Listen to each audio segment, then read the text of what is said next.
dipasang laptopnya? Udah tinggal laptop.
Nih, sebelah kiri. Sini. Nih. Ah, sini. Sini. Ah. Kebalik. Ya.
bukan antum. Bukan. Bukan.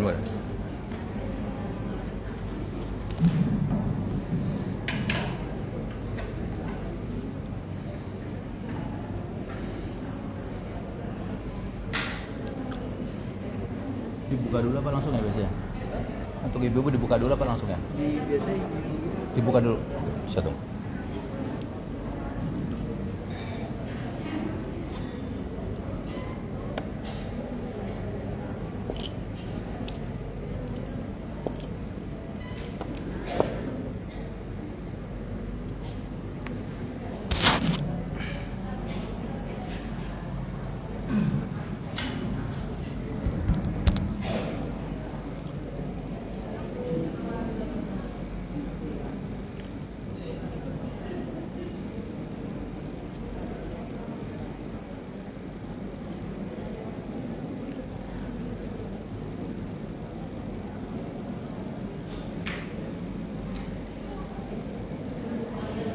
boleh ditanya sama ibu dulu pakai spek kan? Assalamualaikum, Umi mau dibuka silakan Mun.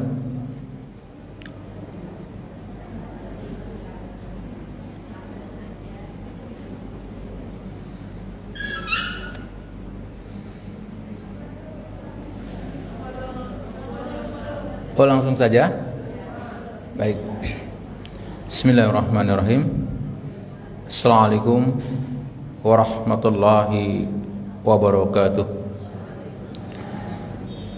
Innal hamdalillah nahmaduhu wa nasta'inuhu wa nastaghfiruh wa na'udzu billahi min sururi anfusina wa min sayyiati a'malina may yahdihillahu fala mudhillalah wa may yudlilhu fala hadiyalah.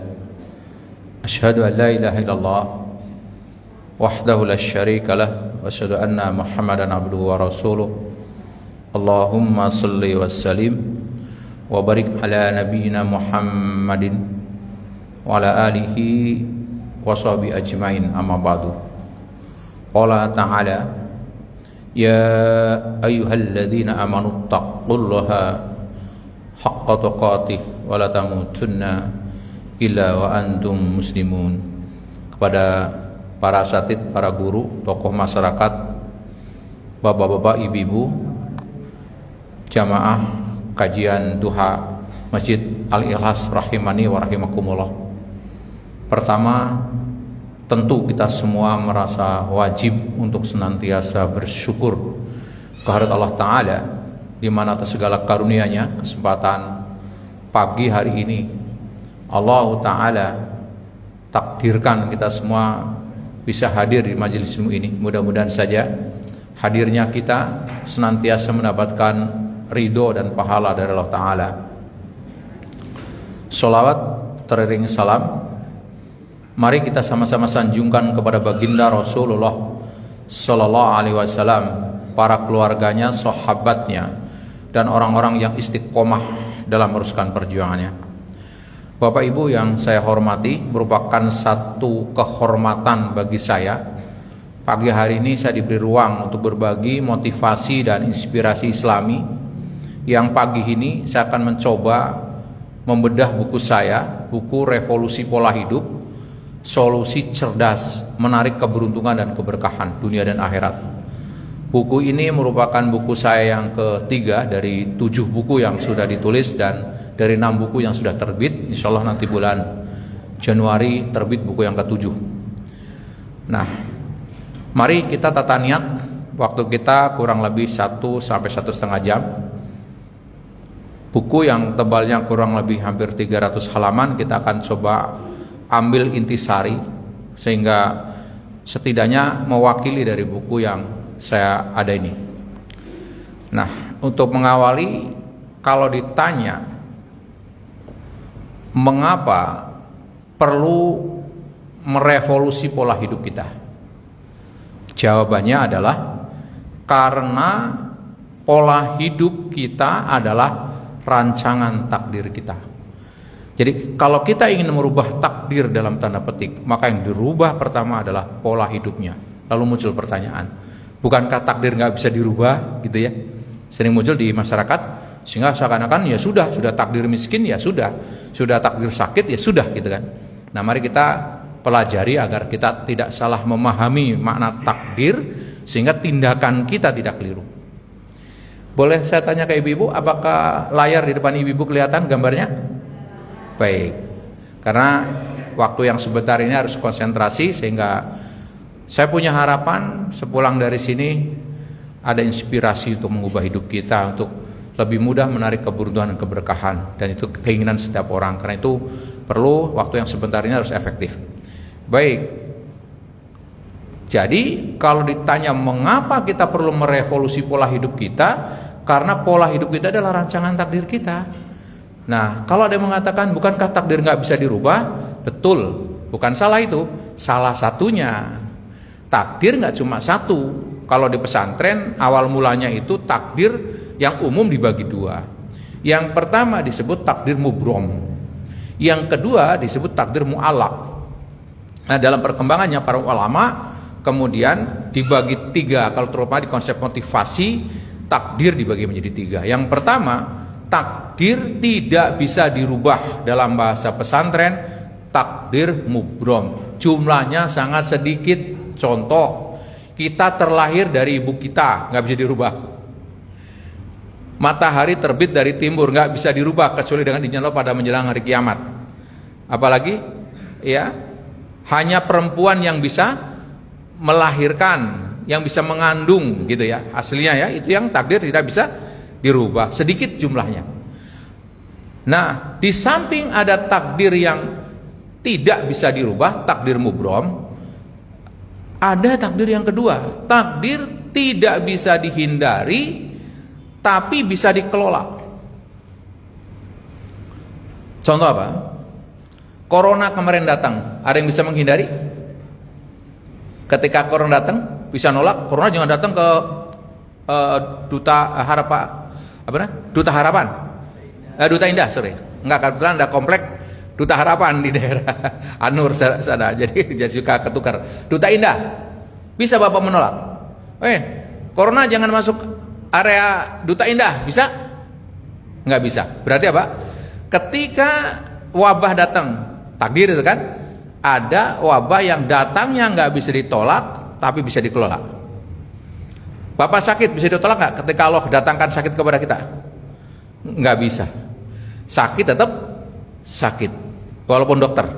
Artinya Pak, sakit adalah takdir yang datang kepada kita. Kita nggak bisa nolak. Kalau udah dikehendaki Allah suruh sakit, tapi hebatnya orang-orang ngerti pola.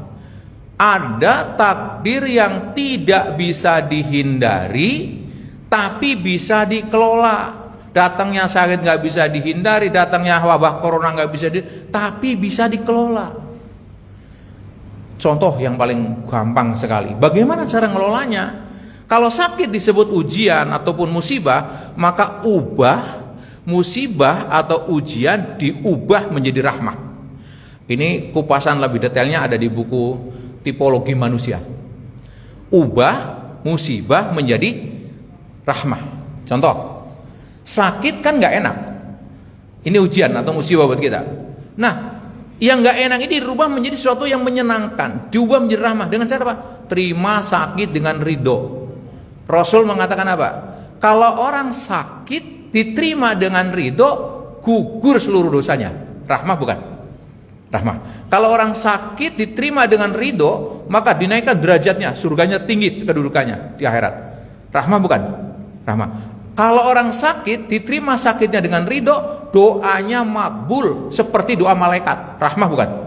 Rahmah. Saking makbulnya, Rasul yang mulia menganjurkan kepada kita, menyuruh kepada kita, kalau kita besuk orang sakit, sebelum kita pulang minta doa si sakit. Kenapa? Doanya si sakit makbulnya seperti doa malaikat. Coba Bapak bayangkan, kita lagi usaha nih, perlu meningkatkan omset. Kalau yang kerja, yang bisnis, bagi yang kerja ingin menaikkan karir, bagi yang rumah tangga ingin membuat rumah tangga sakinah, ingin anak-anaknya soleha dan sebagainya, disekolahkan. Qadarullah didatangkan ujian, sakit kita. Seakan-akan kan udah tertutup jalan bagi orang yang ngerti ilmu motivasi, yang ngerti ilmu Islam ini. Kayaknya tertutup jalan. Gimana sih? Lagi butuh-butuh dana, butuh-butuh semangat, sakit. Nah kalau yang tahu, jangan-jangan sakitnya bentuk pengabulan doa kita kepada Allah. Kita ingin anak kita soleh, kita ingin rezekinya lancar. Mumpung sakit, terima. Ya Allah, saya ridho dengan sakit ini. Sakit ini gak akan terjadi kecuali dengan izinmu. Izinkan saya berdoa ya Allah. Berdoa mumpung sakit, doanya makbul. Minta doa diampuni dosanya, minta doa dijauhkan dari api neraka, minta dimasukkan surga. Baru urusan dunia. Takdirkan anak saya Allah bisa jalan sehingga bisa kuliah, misalnya setinggi-tingginya di Universitas Madinah ya Allah. Semoga anak saya yang besar yang selesai kuliah cepat kerja ya Allah, yang halal, yang berkah, yang lagi butuh jodoh untuk anaknya. Pertemukan anak saya calon suami yang soleh, yang alim, yang hafid, ya, yang kuat ekonominya, bisa menuntun anakku ke dalam surgamu ya Rob. Amin, amin. Dikabul. Rahmah bukan? Rahmah. Saya tanya, berapa banyak orang yang ingin doanya dikabul harus mengeluarkan banyak uang? Misalkan umroh. Salah satu motivasi orang umroh di samping tentu ibadah sunnah, ingin doanya makbul dengan berdoa di depan multazam, di depan Ka'bah, di Raudhah, kalau di Madinah, di Sofa, di Marwa, di Hijri Ismail, di Makom Ibrahim, tempat-tempat yang mustajab. Bapak Ibu tahu berapa sekarang biaya umroh? Ada 30 juta? Ada. Nah, kita ngeluarkan 30 juta satu orang, kalau suami istri 60. Salah satu yang kita inginkan agar doanya makbul. Ini kita nggak ngapa-ngapain di tempat tidur, doanya makbul. Subhanallah. Ini yang namanya takdir, tidak bisa dihindari, tapi bisa dikelola. Kemarin ada corona, nggak bisa itu. Bayangkan kayak saya yang aktivitasnya di luar, kemana-mana tiba-tiba stop, nggak boleh kemana-mana. Dan kalau nggak kemana-mana tidak mengandung risiko, nggak masalahnya mengandung risiko. Kenapa? Santri kami total kalau digabung yang di Bogor sama di Bekasi ada 600 orang. Ini kebanyakan yang di Bogor terutama dari luar daerah, nggak bisa pulang karena corona, harus tetap tinggal di pesantren, harus makan. Sementara saya nggak bisa bergerak. Ini nggak bisa dihindari, tapi bisa dikelola. Dengan cara apa? Mumpung saya nggak banyak keluar, saya menulis buku, maka baru rekod dalam hidup saya setahun bisa menulis 2 buku karena nggak kemana-mana.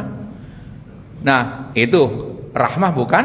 Saya belum pernah bisa ngajar sebelum corona, ngajar lewat Zoom. Dengan corona lewat Zoom karena terpaksa harus belajar. Sehingga Majelis Taklim di Berlin, Jerman, yang memang waktu itu jadwal saya berangkat ke sana tuh 7 negara, nggak bisa saya ke sana, tapi tidak berkurang. Kenapa? Saya bisa ngajar lewat Zoom untuk teman-teman yang di Berlin, Majelis Taklim di sana. Itu bukankah rahmah? Bisa diterima? Jadi ada takdir, tidak bisa dihindari, tapi bisa dikelola. Nanti ada bab-bab selanjutnya. Sekarang tahu dulu. Yang ketiga, ada takdir yang 100% diserahkan kepada manusia dalam tanda petik karena hidup nggak mutlak. Tapi secara umum ini takdir diserahkan kepada manusia. Dalam bahasa berbeda disebut hidup adalah pilihan. Coba Bapak datang ke sini kan pilihan Bapak, betul nggak? Boleh nggak memilih tinggal di rumah main HP? Boleh. Kalau gitu kita bisa datang di majlis ilmu, takdir bukan? Takdir. Yang tetap tinggal di rumah? Takdir. Yang kaya? Takdir. Yang miskin? Takdir. Kalau boleh milih, takdir kaya apa miskin? Ayah, itu. Ada peluang untuk memilih. Saya tanya, sehat takdir bukan? Takdir. Sakit? Takdir juga kan? Jadi kalau gitu, kita memilih takdir mana kalau boleh milih? Sehat, agar kita kuat ibadah, bisa nolong orang dan sebagainya. Oke, ketangkap di sini. Nah, masuk sekarang. Saya ingin mencoba pelan, karena ngaji dimotivasi nggak bisa Bapak tidak aktif, harus aktif. Karena beberapa kalimatnya pointer ya. Pointer itu pilihan kata yang perlu penafsiran lagi gitu ya. Nggak ngomong terus nggak. Contoh ini. Kalau hidup ini pilihan tadi yang kita tidak sadari, nasib kita hari ini apapun kondisinya adalah hasil pilihan masa lalu yang telah kita putuskan. Nih ibu-ibu yang solehah kan hari ini datang ke sini. Saya tidak ngelihat, apakah pakai seragam nggak Bu? Oh, kirain pakai seragam. Ya, bagus lah ya. Kalau ibu nggak pakai seragam, apapun baju yang ibu pakai hari ini sampai di sini kan pilihan ibu. Oke, jadi nasib ibu di sini pilihan sebelumnya bukan? Oke, itulah kenapa sebabnya orang kaya susah ngaji Bu. Karena sebelum ngaji sibuk nyamain warna jilbab dengan warna mobilnya. Jadi nggak berangkat. Ini cocok mobilnya, cocok sepatunya, nggak cocok itu kan. Nah itu milih aja dari rumit gitu ya. Tapi ibu datang ke sini dengan pilihan sebelumnya. Oke, lebih konkretnya begini. Ada orang datang ke saya, Pak Rahmat, sebentar lagi saya pensiun. Oh ya? Kapan Pak? Ya 5 tahun lagi saya pensiun. Oh, alhamdulillah. Saya tanya, kenapa Bapak pensiun? Kan sudah 55 tahun, kan sudah 60 tahun. Bukan. Kenapa Bapak pensiun? Karena Bapak sebelumnya milih jadi pegawai. Cocok gak? Kalau sekarang dia nggak milih jadi pegawai, pensiun nggak? Kalau Bapak nanya Pak Rahmat kapan pensiunnya? Sudah pensiun saya. Saya udah pensiun, tiap hari jalan-jalan kan enak begini. Udah merdeka saya, udah pensiun. Oke? Kenapa Bapak pensiun? Karena sebelumnya milih menjadi pegawai. Oke? Kalau Bapak menjadi pengusaha kan nggak pensiun. Berarti apa? Nasib sekarang adalah pilihan masa lalu. Anak Bapak jadi dokter. Kenapa anak Bapak jadi dokter? Sebelumnya kuliah ngambil fakultas dokter. Kalau anak Bapak fakultas teknik bisa nggak jadi dokter? Ya kalau jadi juga dimarah orang ya nggak? Nanti orang sakit gigi dipalu lagi kan? Nggak cocok. Bisa terima sini. Jadi, ibu-ibu, kenapa di antara kita, di antara ibu-ibu ada yang belum hafal 3 juz Al-Quran? Bukan 30, 3 juz. Kenapa sebabnya? Ayo. Sebelumnya tidak memilih menghafal. Itu aja, nggak usah lama-lama jawabannya. Karena sebelumnya tidak memilih menghafal. Kenapa imam kita hafal 30 juz? Sebelumnya milih menghafal Quran. Jadi nasib kita hari ini hasil pilihan masa lalu. Kalau Pak Rahmat ini sekarang beda buku ini. Sekarang kenapa ada buku ini? Sebelumnya Pak Rahmat memilih menulis. Kalau nggak nulis ada nggak bukunya? Nggak ada. Sudah. Nah kabar baiknya, kalau nasib kita hari ini, saat ini, hasil pilihan masa lalu, maka nasib kita yang akan datang tergantung pilihan-pilihan kita yang kita putuskan sekarang. Sekali lagi, kalau nasib kita hari ini kan hasil pilihan yang lalu yang kita putuskan. Nah, nasib kita yang akan datang tergantung pilihan-pilihan kita hari ini yang kita putuskan. Yuk bikin uji coba. Sekarang tanggal berapa Bu? 18? 19. Oke, 19 November kita bikin kesepakatan ibu-ibu. Betul nggak kalau pilihan hari ini menentukan nasib yang akan datang? Misalkan hari ini ibu-ibu semua menghafal Quran 1 hari 1 baris, bukan 1 lembar Bun, 1 baris 1 hari. Kalau 1 hari 1 baris, 15 hari ibu 15 baris 1 halaman. 1 lembar berarti 30 baris, berarti 30 hari. Kalau begitu hari ini kita belum punya hafalan 1 lembar, maka 1 bulan yang akan datang tanggal 19 Desember 2023 nasib kita sudah berubah menjadi apa? Hafidho 1 lembar. Nah, jadi Umi Yuni bisa jadi panitia, adakan wisuda di Masjid Al-Ikhlas, wisudawati hadir, sejumlah peserta yang sekarang akan diwisuda sebagai hafidho 1 lembar. Tanggal berapa? 19 Desember. Apa mananya? Hari ini nasib kita belum punya hafalan. Karena kita memilih pilihan sekarang menghafal 1 baris, maka 1 bulan kemudian nasib kita udah hafidho. Kalau Bapak udah hafidh 1 lembar. Kalau diteruskan 19 November 2024 berarti presidennya sudah baru kelihatannya. Wisuda di sini sudah wisuda hafid atau hafidoh 1 juz. Kenapa? Kalau 1 hari 1 baris, 1 bulan 1 lembar, 10 bulan 1 juz. Karena 10 bulan cuma 10 lembar. 2 bulannya buat murojaah. Saya tanya, antara sekarang 19 November yang nasibnya belum punya hafalan 1 juz, kemudian kita memilih pilihan 1 hari 1 baris, berubah di November 2024 menjadi hafal 1 juz, berubah nggak nasibnya? Berubah nggak? Berubah. Tadinya belum hafal 1 juz, terus nanti menjadi hafal 1 juz. 1 juz berapa huruf? Hitung aja itu. 1 huruf 10 kebaikan kalau dibaca. Coba. Masya Allah. Kenapa berubah di 19 Desember 2024? Karena sekarang kita memutuskan pilihan. Nah, kalau nggak ngambil pilihan, berubah nggak? Ya tergantung pilihannya. Kalau Bapak sekarang ngikutin berita politik kayak, ya nanti ada hasilnya, pening aja akhirnya gitu kan. Nah, kayak zaman dulu kan pernah ada pening kepala kan. Jangan diulangi lagi, sudah sekedar secukupnya aja kita tahu gitu, nggak usah terlalu detail. Quran boleh terlalu detail, kalau yang lain ya secukupnya aja, namanya kita hidup. Karena apa? Pilihan kita menentukan, pilihan hari ini menentukan nasib kita yang akan datang. Oke, inilah hidup. Setiap langkah yang dijalani penuh dengan pilihan yang diputuskan. Itu yang kita harus sadar.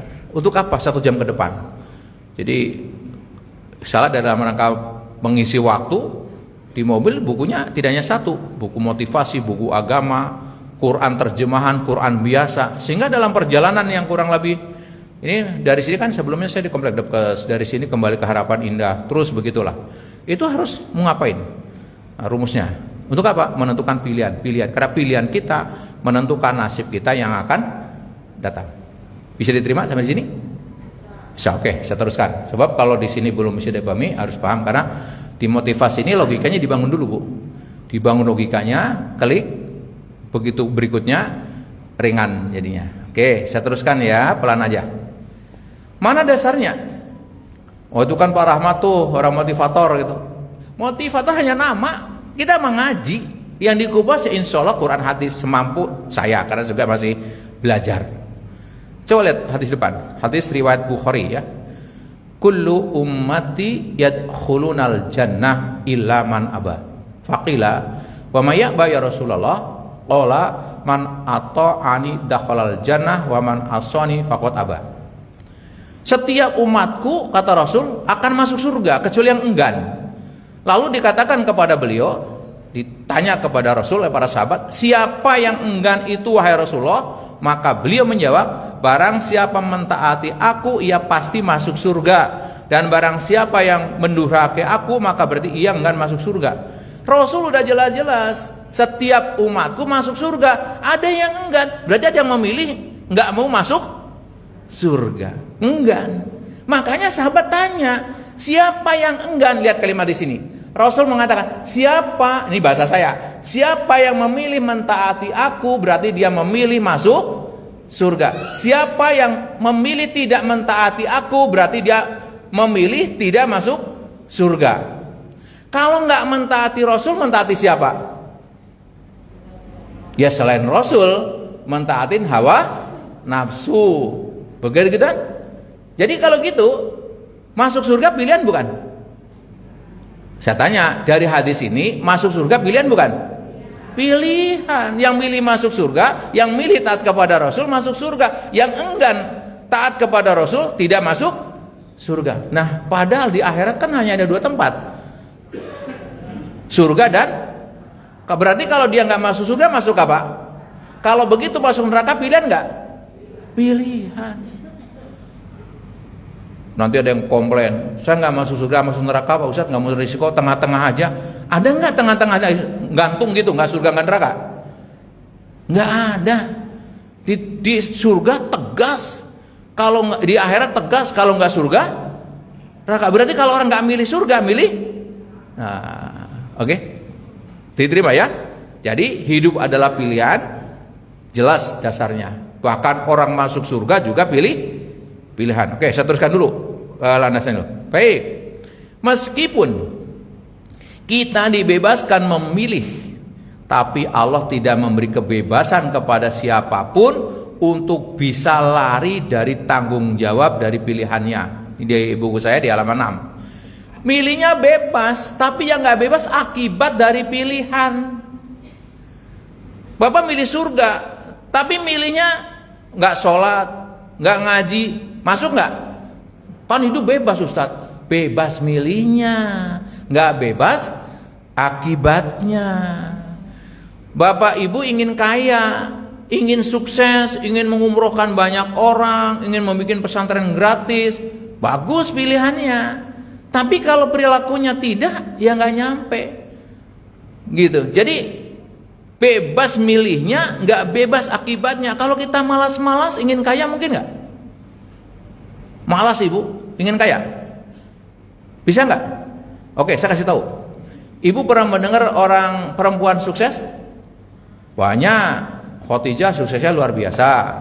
Ya, belum lama saya di Bandung, sebuah perusahaan, pendirinya seorang perempuan, ya, akhwat yang luar biasa, solehah, lewat bisnis untuk dakwah. Saya memberi motivasi nggak nyampe 2 jam sehari, itu kan yang saya motivasi para agen-agennya, mitranya, ada influencer macam-macam lah.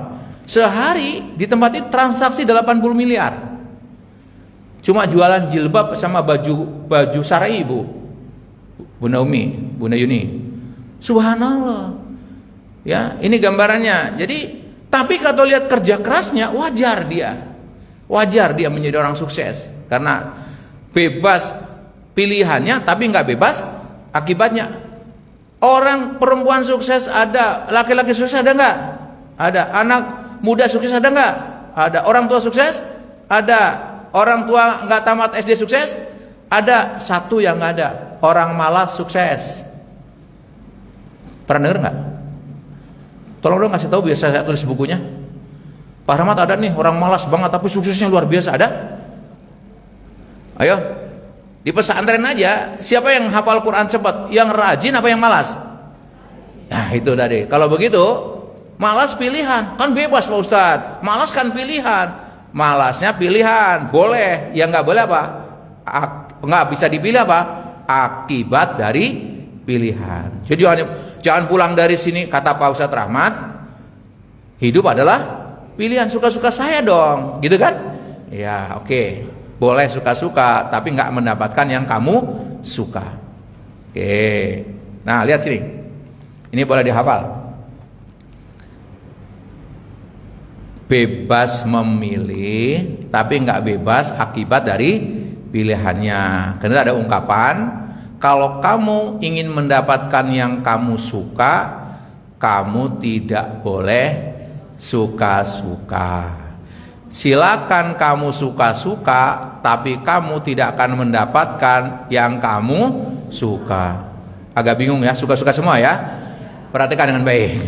Kalau kamu ingin mendapatkan yang kamu suka, kamu tidak boleh suka-suka. Apa yang kamu suka? Ingin surga, ingin kaya, ingin cantik, ingin panjang umur. Yang kamu suka, kamu nggak boleh suka-suka. Ingin masuk surga kok jarang sholat, ingin kaya kok malas, ingin sehat kok jarang olahraga, makannya nggak teratur, nggak bisa. Jadi kalau kamu ingin yang kamu suka, nggak boleh kamu suka-suka. Oh saya ingin suka-suka aja Ustadz, silakan suka-suka, tapi kamu tidak mendapatkan yang kamu suka. Ibu ingin hafal Quran, iya suka hafal Quran. Ya kalau kamu ingin hafal yang kamu suka, jangan suka-suka dong. Ingin hafal Quran kok ngapalnya nunggu bulan Ramadan. Bisa hafal nggak? Ya hafal nggak seberapa lah, dan cepat lupa pasti. Ibu bayangkan waktu Ramadan hafal 1 juz, nggak dimurojaah, ketemu Ramadan lagi, apa masih nempel tuh yang 1 juz? Enggak, jangan menghayal lah ya, jangan menghayal. Realistis aja lah gitu ya. Secerdas apapun itu udah sunatullahnya. Oke, ketangkap. Oke, dasarnya apa? Kalau kamu suka, kamu tidak boleh suka-suka. Kalau kamu suka-suka, kamu tidak akan mendapatkan. Dasarnya mana? Nanti ibu di rumah atau yang bawa Quran silahkan dibuka. Quran surat Al-Kahfi surah 18 ayatnya 29. A'udzubillahi minasyaitonirrajim. Wa qulil haqqu mir rabbikum faman syaa'a falyu'min wa man syaa'a falyakfur. Inna a'tadna lidzalimina nara ahata bihim suradiquha wa iyastaghisu yuwasu bima ingkal muhliyasil wujuh bisa sarab wa sa'at murtafaqa. Lihat. Dan katakanlah Muhammad, kebenaran itu datangnya dari Tuhanmu. Maka barang siapa yang ingin beriman, hendaklah ia beriman. Barang siapa yang ingin kafir, biar dia kafir. Coba, nggak ada paksaan. Yang mau beriman silakan beriman. Yang mau kafir silakan kafir. Tapi jangan diputus. Nanti kita nggak paham, dikira kita bebas hidup ini. Bebas pilihannya, nggak bebas akibatnya. Nah sekarang kalau ada orang pilih tidak beriman, apa akibatnya? Sesungguhnya kami telah sediakan bagi orang-orang yang dolim itu neraka yang gejolaknya mengepung mereka, dan jika mereka minta minum, niscaya mereka akan diberi minum dengan air seperti besi yang mendidih yang menghanguskan muka. Itulah minuman yang paling buruk dan tempat istirahat yang paling jelek. Ketangkap di sini? Boleh beriman, boleh tidak. Tapi kalau nggak beriman, tempatnya apa? Neraka. Kalau minta minum, dikasih air yang panasnya seperti besi yang mendidih yang menghanguskan muka. Sekarang katakanlah ada orang milih, kan hidup bebas Ustadz. Oke, bebas, saya nggak usah beriman.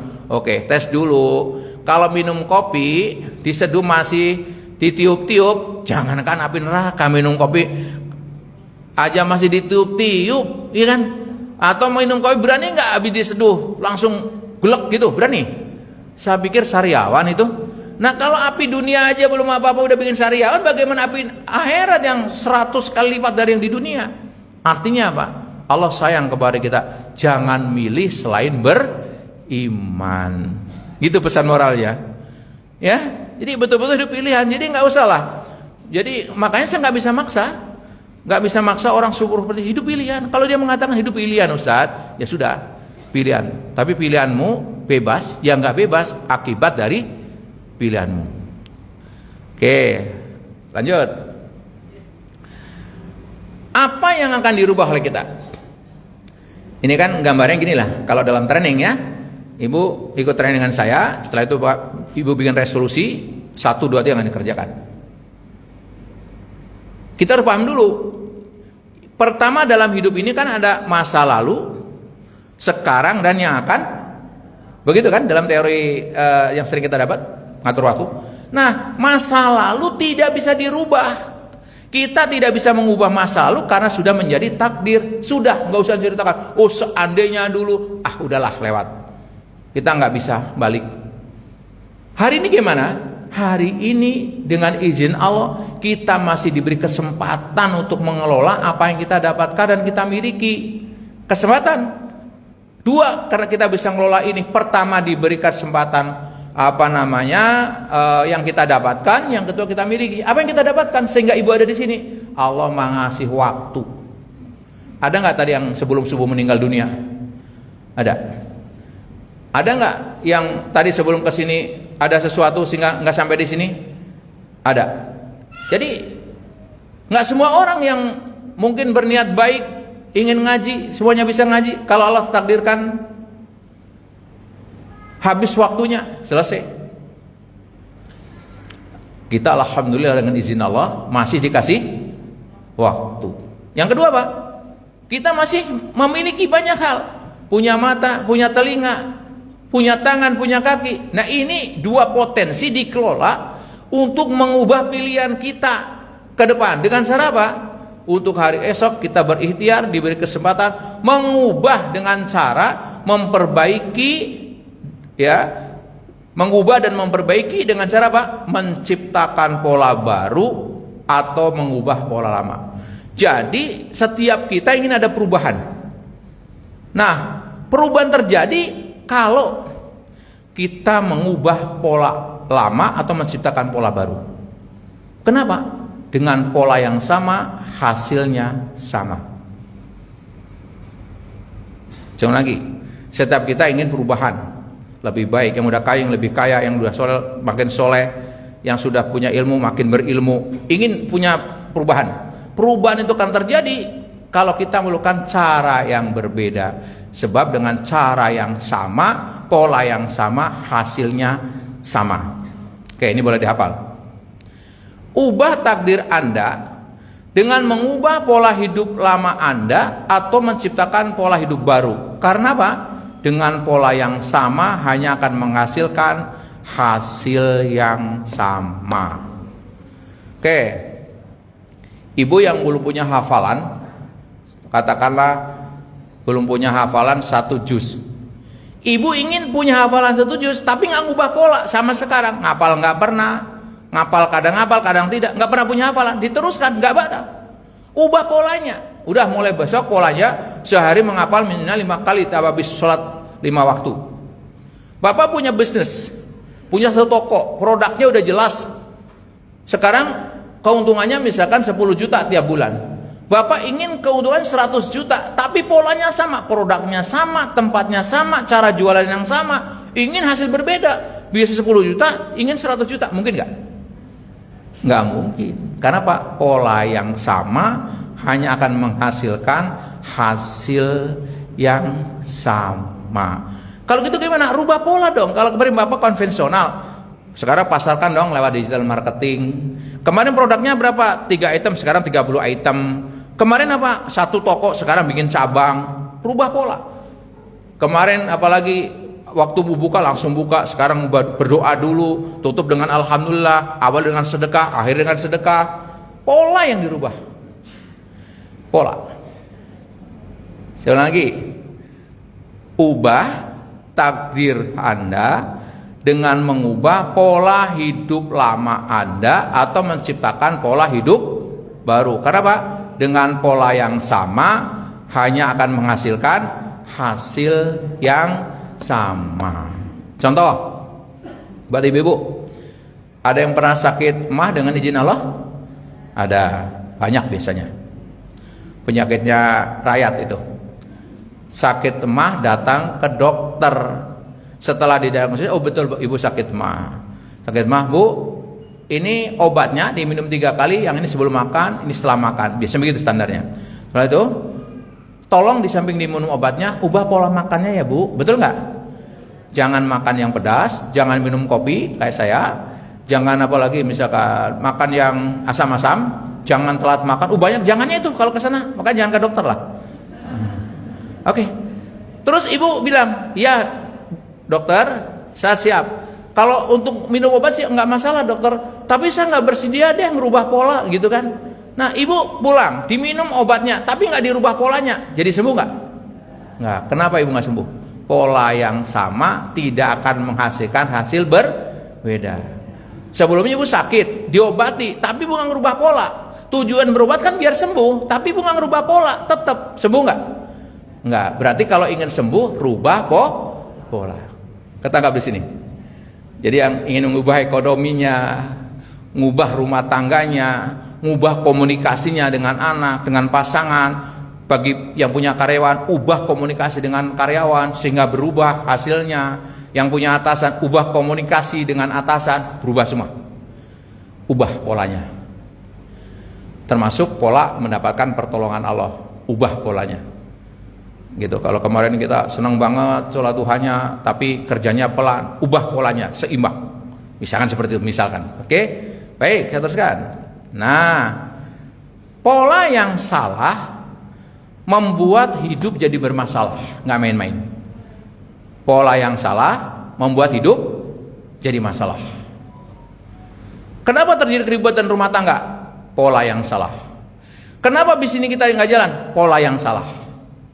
Pendapatannya 10 juta, poya-poyanya 15 juta. Habis. Dari keuntungan habisin semua untuk konsumsi, habis. Ada pola. 1/3 kembali ke modal, 1/3 untuk sedekah, 1/3 dikonsumsi. Ada pola. Kita dari keuntungan udah habisin aja, nggak pernah nambah besar tuh bisnisnya. Nggak juga mengundang berkah lagi. Polanya dirubah. Harus disiplin. Baik, saya ngasih tahu dulu gambarannya. Ibu-ibu kan suka bikin baju tuh. Kalau bikin baju tanpa pola gimana? Saya bisa ngebayangin ya. Istri saya desain bu, jadi tahu persis. Ini merek-merek Anahel, merek istri saya yang yang desain istri saya, yang jahit istri ustadz di pesantren. Ini tahu persis urusan baju membaju kayak. Bapak-bapak, bikin masjid nggak dengan pola, bikin rumah nggak ada pakai blueprint, bangun aja, bisa pintunya salah itu pak, kamar mandinya bisa di mana gitu kan, karena nggak dengan pola. Oke, main bola ini bapak-bapak, bapak-bapak kalau main bola kena kelihatan bagus kenapa? Ada pola, salah satu pola ada 4-4-2, 3-3 berapa itu ya? Wah adalah nggak hafal saya, tapi ada gitu, ada pola. 4-3-3 kalau nggak salah itu ya, pokoknya ada pola itu, ada pola. Baik, nah saya akan memperlihatkan serumit apapun masalah, kadang-kadang kalau tahu pola jalan keluarnya sepele. Contoh saya akan kasih tahu di sini. Ketika belum terjadi pola heboh. Ini gambaran di sini ada seorang anak bermain-main kepala masuk pagar. Nah bapaknya kan panik, dia harus mengeluarkan bagaimana agar anaknya bisa selamat, tapi pagarnya nggak perlu dipotong, dicoba diturunkan ke bawah. Siapa tahu yang bikin pagar bawahnya lebih lebar, kan nggak tahu juga namanya bikin pagar kan. Maka dia coba dulu sebelum ketemu pola yang sebenarnya, dipasang ini, coba diangkat. Nah, oke. Ya namanya uji coba kan, namanya belum ketemu pola ya terus saya tekan ke bawah. Ini Masya Allah, ini hanya ada 2 ini. Kalau nggak kepalanya yang rusak ya pagernya gitu aja deh. Oke, tekan. Masih bingung juga bapaknya, diapain ini anak gitu kan, kalau digeret putus lehernya gitu kan, masalah juga kan. Oh aduh Masya Allah tuh pak, itu kan resiko pak. Bagaimana kepala diadu dengan besi gitu. Lah haula tuh. Nah ibunya paling jerit-jerit di belakang gitu kan. Ya karena belum temu pola. Nah perhatikan ketika yang ngasih tahu polanya yang ini tuh pak, dimiringin saja gitu kan. Oke. Selesai. Kenapa selesai? Ketemu pola. Ini rumit, tapi ketika ketemu pola selesai. Nih bapak-bapak, kalau bapak-bapak ribut dengan pasangan, kalau dia udah nyanyi Indonesia Raya, ditambah lagi satu lagu Maju Tak Gentar, bapak jangan lawan. Kalau dia ngelawan begitu, bapak imbangi lagi dengan Halo Halo Bandung, berantem betul tuh. Caranya gimana polanya? Ini udah pengalaman. Jadi kalau pasangan yang satu Indonesia Raya, yang satu juga lagu Maju Tak Gentar, sudah berentok gitu kan. Caranya gimana? Kalau ibu sudah bunyi Indonesia Raya, bapak sigap menghentikan cipta, tenang sampai selesai. Udah biarkan aja itu sampai selesai. Udah, kalau isinya tuduhan kepada bapak, biasa bapak begini. Tidak ngurusi perhatian keluarga, sibuk dengan kerja. Sudah diam, kan lama-lama habis dia, lagunya habis kan. Tapi dengan syarat bapak menghentikan cipta. Kalau bapak bunyi nggak selesai. Oh jangan salah pak, kalau kita bunyi itu kesalahan 17 tahun yang muncul lagi pak. Itu, jadi luar biasa itu ya, memorinya luar biasa itu ya, di sebelah sana itu begitu ya. Nah polanya sederhana, bapak diam, heningkan cipta, dikira aja astagfirullah yang enggak, biar jangan tergoda. Selesai sudah ya sudah. Kalau apa yang tuduhkan mamah kepada saya benar, saya minta maaf. Tapi kalau yang mamah tuduhkan kepada saya ternyata tidak benar, sudah saya maafkan. Terjadi pertempuran? Apa selesai? Cuma berapa menit. Tapi kalau enggak disanggah terus sama bapak, oh kamu nggak ngelihat bagaimana payahnya di luar. Oh itu sehari semalam pak. Bisa berseri pak. Besok lagi teruskan lagi. Tidur, kerja, pulang kerja, terusin lagi. Pola yang salah. Pola yang benar, dengarkan dengan baik, heningkan cipta. Sudah. Kalau apa yang disampaikan ibu kepada saya benar, saya minta maaf. Kalau yang tuduhkan kepada salah, sudah saya maafkan. Selesai. Pola. Dengan pelanggan, dengan anak, ada pola semuanya. Pola komunikasi misalnya. Nah, yang kedua, lihat begitu simpelnya ketika tahu pola. Menangani masalah pelanggan. Kalau kebetulan saya ngajar parenting terakhir ini, anak-anak bermasalah, ada polanya semua. Ya, kenapa tambah ruwet? Nggak ketemu pola, kayak anak tadi. Tambah dipelintir kepalanya, tambah patah gitu kan. Yang kedua, jangan bangga kita punya ilmu banyak. Jangan bangga kita punya materi banyak, sebab orang punya uang banyak, bisnis nggak ngerti pola, hancur pak. Tapi ada orang nggak punya uang, tapi punya keahlian, bisa ngerti pola, dipercaya orang. Ya, punya ilmu juga begitu. Berapa banyak orang ilmu banyak tapi nggak bermanfaat, ngurus dirinya pun nggak selesai gitu. Padahal ilmunya banyak, gelarnya S1, S2, S3. Wah, hari ini banyak Pak, hati-hati Pak. Butuh pola sekali lagi, perhatikan ya. Bener nggak yang lebih banyak pasti menang? Lihat.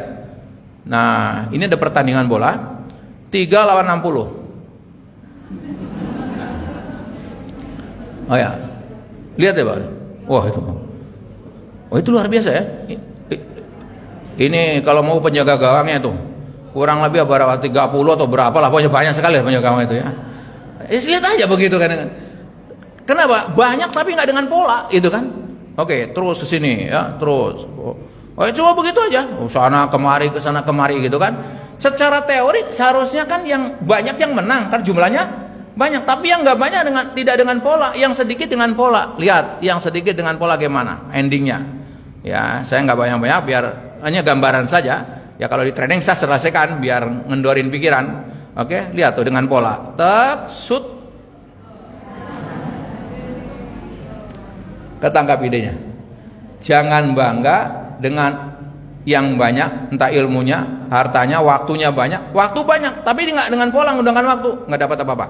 Sedikit waktunya karena banyak kegiatan dengan pola.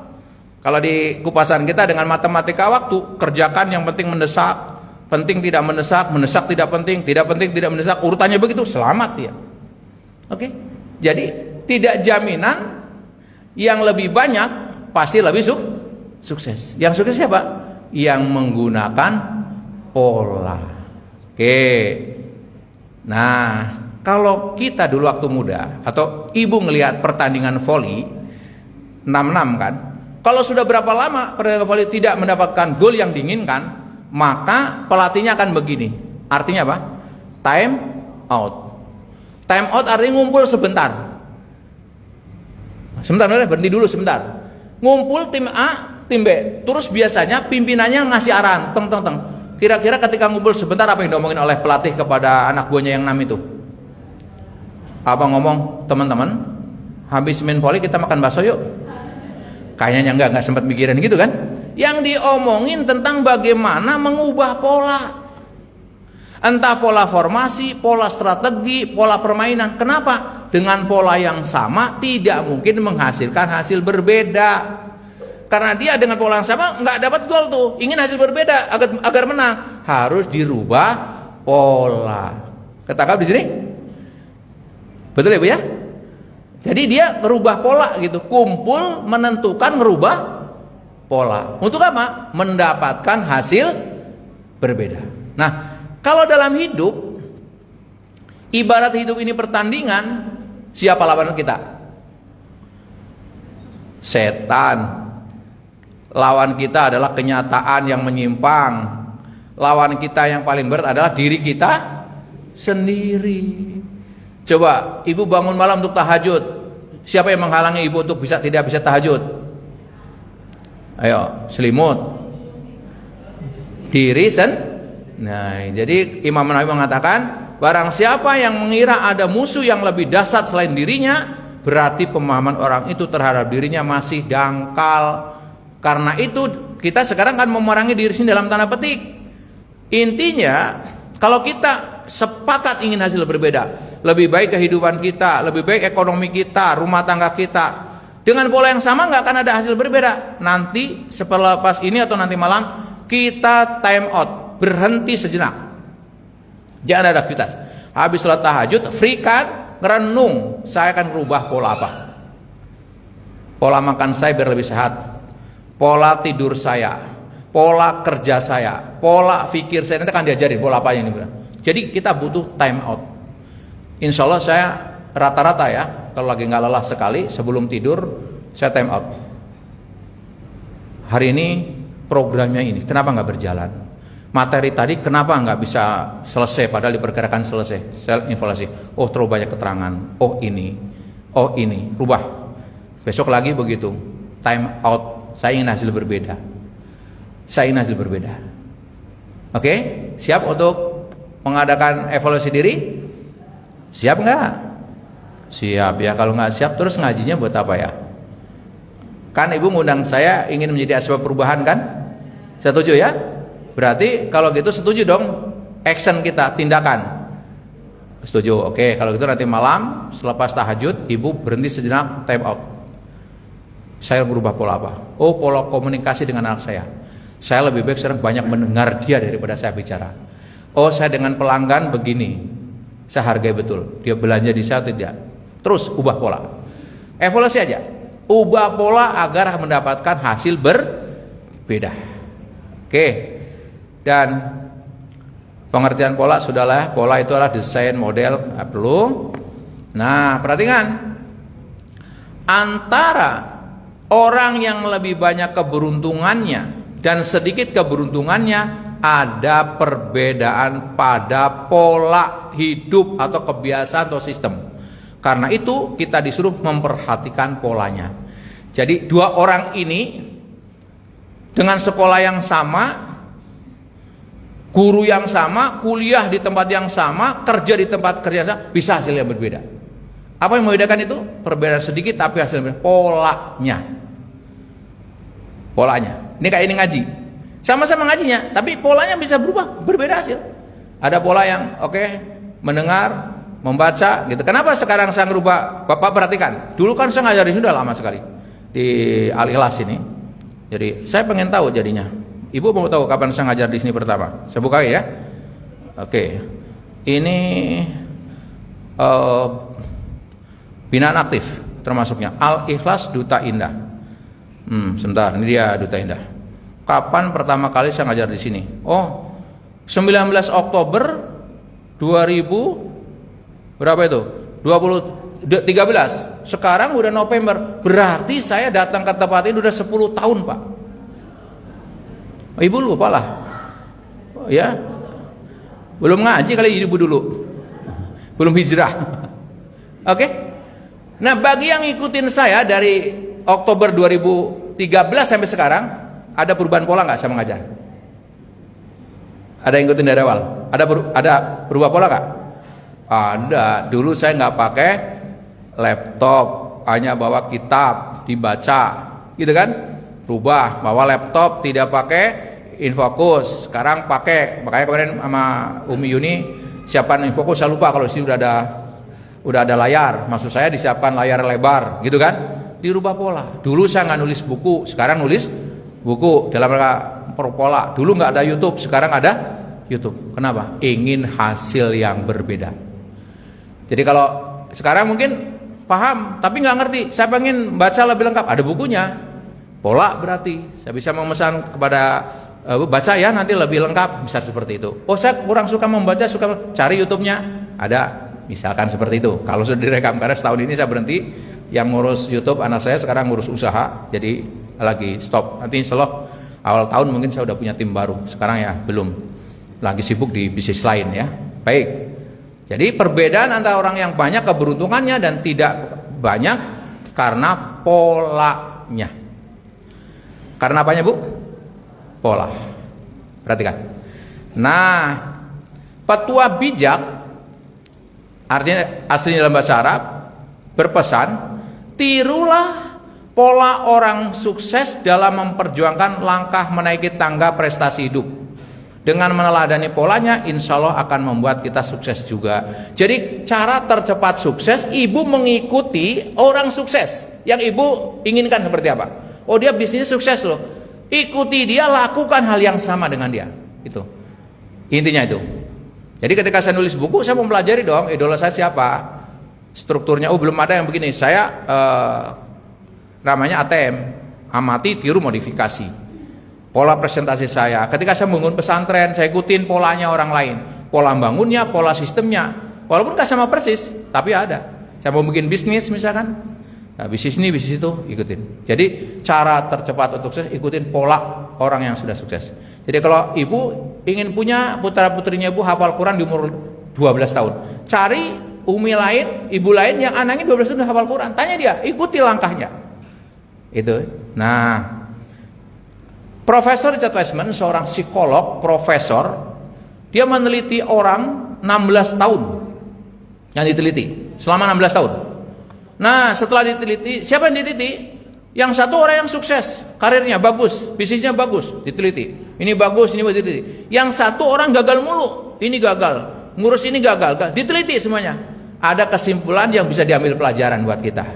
Apa? Kata beliau, di dunia ini tidak ada orang yang tiba-tiba beruntung maupun tiba-tiba sial, maksudnya tidak beruntung. Tidak ada tiba-tiba. Mereka yang beruntung sesungguhnya telah menciptakan keberuntungan dirinya lewat pilihan-pilihan sikap dan perilaku. Dalam bahasa kita membangun pola.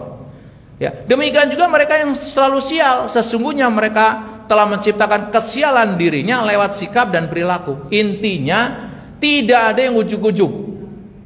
Yang sukses tidak sadar dia telah menciptakan kesuksesan dirinya lewat sikap dan perilaku. Namanya pola.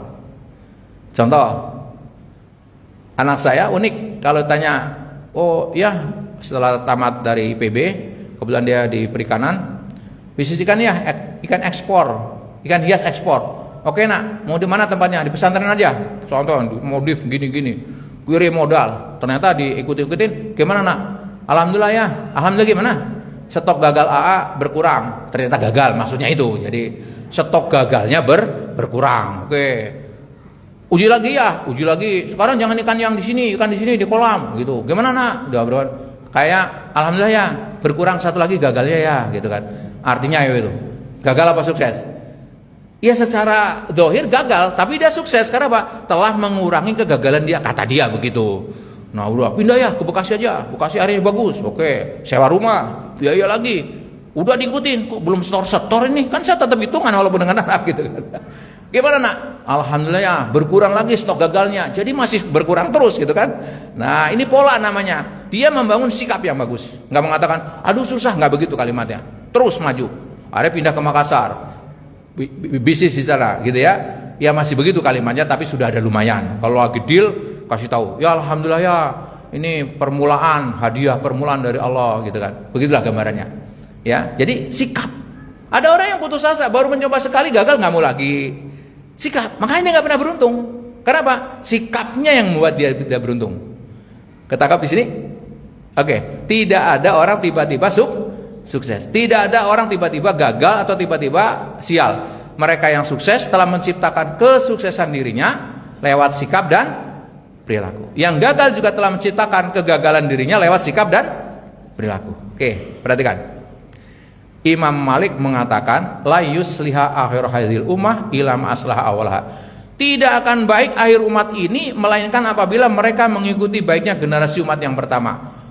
Dengan bahasa yang berbeda, umat sekarang nggak akan bisa sukses seperti umat terdahulu kecuali kita ngikutin pola orang terdahulu. Contoh, Islam pernah menguasai dunia sepertiga dunia. Selama berapa lama? 1500 tahun. Pelajari dengan baik itu. Islam menemukan teori-teori sains dan modern yang sekarang dipakai 90%. Bahkan Bill Gates pernah mengatakan kita sebaiknya berterima kasih kepada penemu matematika ini, yaitu Al-Khwarizmi. Tanpa ditemukan matematika nggak ada komputer. Kedokteran juga, ortopedi juga, kimia juga, sampai kepada urusan geografi dan sebagainya. Islam menemukan. Kenapa orang-orang Islam itu begitu hebat?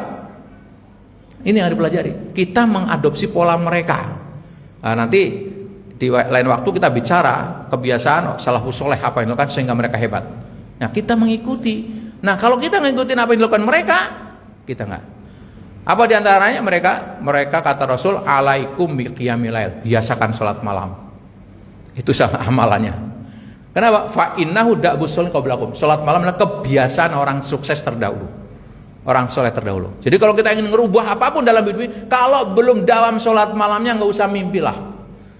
Untuk Islam ya, untuk orang mukmin, bangun dari awal mula bagus. Logikanya kalau orang udah sholat malam, sholat 5 waktunya sudah bagus, sudah tepat waktu, jangan dibalik. Sholatnya belang pentong, kata para ulama sholat malam, ya enggak, sholat malam kan sholat fardu dulu diselesaikan. Itu gambarannya. Kayak lain kajian ini. Baik. Nah, siapa Rasul utama? Model pertama Rasulullah, jangan dibalik-balik gitu ya. Rasulullah ini ada, nanti kalau Bapak belum lama di Alilas ini kan dikupas ya hadis tentang laqad kana lakum fi rasulillahi uswatun hasanah. Lalu apa yang dicontoh dari Rasul ini? Ada motivasi dirinya, kemiliterannya, hukum dan sebagainya. Ini ada presentasi yang khusus mengenai jadikan Rasul sebagai model terbaik. Ini ya, udah yang lalu. Beberapa pertemuan yang lalu. Jadi banyak sekali. Tapi hari ini bukan ini. Cukup tahu aja bahwa model yang harus dipelajari pertama adalah memodel Rasulullah Sallallahu Alaihi Wasallam. Baik. Nah, kemudian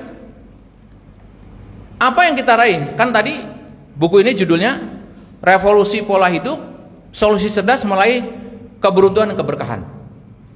Kalau kita amati di buku ini ada di halaman 29, level keberuntungan manusia ada 4 level, Pak. Level pertama beruntung di dunia dan beruntung di akhirat. Apa doanya? Robbana atina fid dunya hasanah wa fil akhirati hasanah wa qina adzab.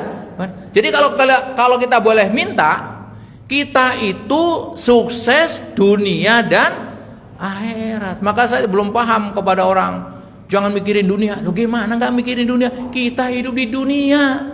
Yang nggak boleh itu mencintai dunia sampai ke hati. Dunianya di tangan. Tapi ketahui, tanpa dunia nggak bisa kita di sini. Pak Rahmat ada supir, dunia. Ada mobil, dunia. Pak Rahmat harus bawa laptop, dunia. Di mobil Pak Rahmat nggak ada di sini. Saya bawa laptopnya Infocus. Kadang-kadang saya bawa sound dari rumah. Kabel ada di mobil. Dunia semua. Oke. Berapa banyak karena dunia nggak ada sehingga murtad? Nggak punya kerjaan, dikasih motor untuk ngojek, tapi pindah agama dilakukan karena dunia. Jadi jangan ngentengin dunia. Yang nggak boleh itu mencintai dunia melupakan akhirat. Jangan dibalik-balik, Pak. Rasul yang suruh beruntung dunia dan kalau nggak bisa, ya level kedua lah. Sengsara di dunia, yang penting beruntung di akhirat. Kalau nggak dua, ya di bawah pasti. Yaitu apa? Beruntung dunia, sengsara di akhirat. Yang paling apes, yang paling pinggir itu nomor 4. Sengsara di dunia, sengsara di sudah melarat, nggak pernah sholat. Nah, lihat di buku saya. Asqal asqiyai man istama'alai faqrud dunya wa adabul akhirah. Orang yang paling sengsara adalah ketika pada orang itu terkumpul 2 hal. Fakir di dunia dan siksa di akhirat. Kalau gitu, Islam ngajarin kita suruh kaya tidak? Saya tanya dulu, Islam ngajarin kita suruh kaya tidak? Tidak. Ibu berdoa, doanya begini. Dari Rasul nih.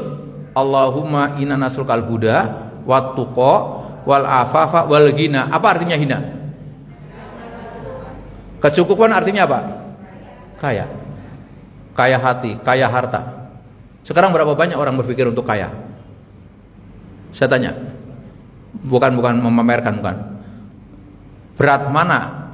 Mulia mana maksud saya? Memberi makan hanya keluarga kita 6 orang, bapak, ibu 2, sama anak 4, dengan memberi jalan hidup untuk 1000 orang. Oke, mulia mana bapak kerja kepada orang lain dengan orang yang punya karyawan gak banyak 30.000? Mulia mana saya? Oke, ya tentu mulia mereka dong. Kita kerja sama orang, dia mau bukan lapangan pekerjaan. Keuntungan apa kita jadi pemimpin? Kalau saya punya karyawan 30, pasti kalau saya suruh sholat, anak saya misalkan ngirim saya lagi adzan, padahal dia direktur utama di kantornya. Ayah, adzan sekarang. Apa dampaknya? Ya kalau saya adzan semua ikut jamaah. Pagi-pagi saya dan kajian ya, kuliah duha, sore tahsin. Jadi kan pesantrenan. Ikut semua anak buahnya. Itulah keuntungannya. Nah, sekarang dengan alasan qanaah, dengan alasan tawakal, orang Islam tidak segera untuk mengambil alih ekonomi. Ini rubah Pak polanya Pak. Pola pikir sekali lagi Pak. Pola pikir. Ya. Gitu ya, kepaham ya? Nanti ada sesi lain yang lebih dekat kepada entrepreneur ya. Ini kan sekarang untuk wacana aja. Oke. Lalu pola apa yang dirubah? 3 pola utama. Pertama, wajib hari ini selesai. Ya, selesai artinya kupasan utamanya lah. Pola fikir. Setelah pola fikir, pola hati. Setelah pola hati, pola kerja atau pola tindakan. 3 pola tidak bisa, harus seimbang. Pola fikir apa saja yang Bapak Ibu harus perhatikan sebagai mukmin? Pertama, pola fikir kita harus bangun. Ini ada di halaman 39 di buku ini. Orientasi hidup harus akhirat. Yang kedua, harus selalu berpikir positif atau husnudzon. Yang ketiga, berpikir kreatif, ngajar yang kreatif. Kalau bahasa di kami, tidak ada siswa bodoh, yang adanya guru kurang kreatif. Tidak ada anak-anak bodoh, yang ada ibunya kurang kreatif. Udah tahu ngajar dengan cara yang sama, tidak menghasilkan hasil berbeda, nggak mencoba dengan cara lain. Oke? Ada sekolahan yang menerima anak-anak yang pintar-pintar katanya, biar mudah. Di anak hal dibalik, kami menerima siswa dari pedalaman, dari ex Timur, NTT, Papua. Bayangin aja Pak, bahasa Indonesia belum lurus. Tapi dengan izin Allah, kami punya filosofi, kalau kami hanya menerima yang pintar-pintar, yang udah pintar, lalu yang bodoh siapa yang nampung? Karena prinsip saya semua anak pintar, berbakat semuanya. Ya dengan izin Allah, alhamdulillah. Ya mungkin Pak Bonan udah bolak-balik ke pesantren kami tahu bahwa anak-anak kami kalau nyebut Anahal daerah Bogor, insya Allah lah. Karena kami juara pidato bahasa Inggris pernah sejabotabek, pidato bahasa Arab, pidato baca kitab pun beberapa tahun itu kita se-Kabupaten Bogor juaranya. Bukan sombong, hasil didikan anak-anak X dari orang-orang miskin, orang mohon maaf dari Papua, dari daerah yang dengan mengajar dengan pola, Pak. Pon sekali lagi. Oke. Masih bisa diteruskan apa cukup? Kalau mau teruskan saya buka ini. Masih bisa? Saya ikut aja, masih bisa? Bisa, oke. Kayaknya agak berat ya. Oke. Kalau di undangan kayaknya sampai jam berapa pun? Jam 1 apa ya? Enggak, kan saya diundang sama Umi Yuni. Jam 8:30 sampai jam 8:30. Oke, saya ikut undangan ya. Awas kalau ada yang pergi, hati-hati. Nah, oke, enggak. Kita sampai jam 10 tanya jawab, clear ya. Oke. Orientasi akhirat. Buktikan, betulkah ketika berpikir orientasi akhirat itu akan mendatangkan keberuntungan dan keberkahan? Itu pola. Banyak orang orientasi salah. Mari kita lihat. Ini ringkas-ringkas saja sampaikan. Pertama, memang hidup orientasinya harus akhirat. Wabtaghi fima ataqallahu darul akhirah. Tapi ingat, wala tansa nasibaka minad dunya. Pahami dengan baik ini. Jangan salah di ayat ini. Ya, sorry. Oke.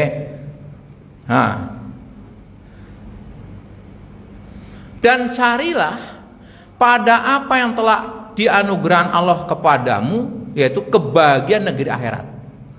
Dan janganlah kamu melupakan bagianmu dari kenikmatan dunia. Artinya yang dicari pertama dunia apa akhirat?